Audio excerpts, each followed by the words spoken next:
Hey guys, it's Mia from Aikido Security, and today we're going to be talking about Aikido's device protection.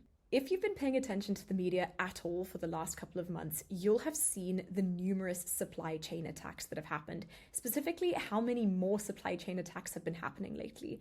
And to be honest, it's pretty terrifying, but it's here to stay. The only way that we can protect ourselves from these increasingly frequent threats is to have the right tooling in place. And that is what we're going to be deep diving today. Before we do, I'd like to take a quick trip down memory lane to explain how Aikido device protection came to be. Aikido always had its own NVD database called Aikido Intel. And if you went and looked it up, you could find a complete overview of all the vulnerabilities that our security research team uncovered that have gone undetected elsewhere. But this didn't stop with vulnerability detection. We actually also always researched malware. And as you can see in the Intel overview, we flagged malware that we found across a wide variety of sources, npm, PyPy, GitHub Actions, etc. And as you can see, we update this really frequently. You can see that we found this fast GPT mini just 23 minutes ago, 27 minutes ago, and so on. So this is always getting updated. Now, to get back to the topic of blocking or preventing supply chain attacks, Aikido's first solution was something called SafeChain, which I'm sure many of you are familiar with. SafeChain lived in the pipelines and was capable of flagging malware or preventing it from being merged into production. And to a large extent, it did an amazing job of blocking malicious packages from reaching your production, but it didn't speak to broader use cases. And what I'm referring to here are things like IDE plugins, Claude code skills, Chrome extensions, anything else beyond just packages. And this is where Aikido device protection comes in.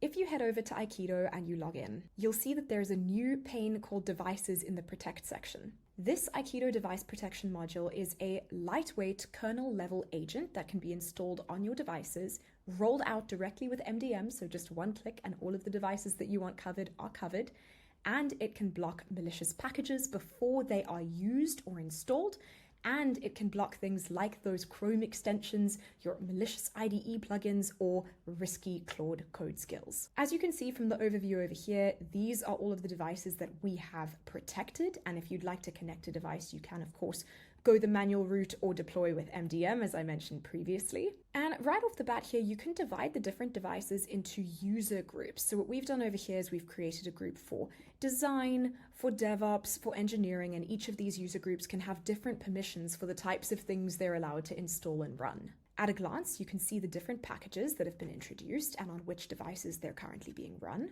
And in the activity feed, you can also see which packages or installs have been flagged for malware and subsequently blocked. In the settings pane, you can go super granular and you can decide, for example, in the case of NPM, that you would like your malware protection on, you would like to block all types of malware in the NPM ecosystem, and you can also set things like a minimum package age, with exceptions if need be. But with setting this minimum package age having been a long requested feature, it's good to know that it now exists in the device protection pane. Aikido device protection exists on any paid plan for the number of contributing developers that you have covered in your set plan.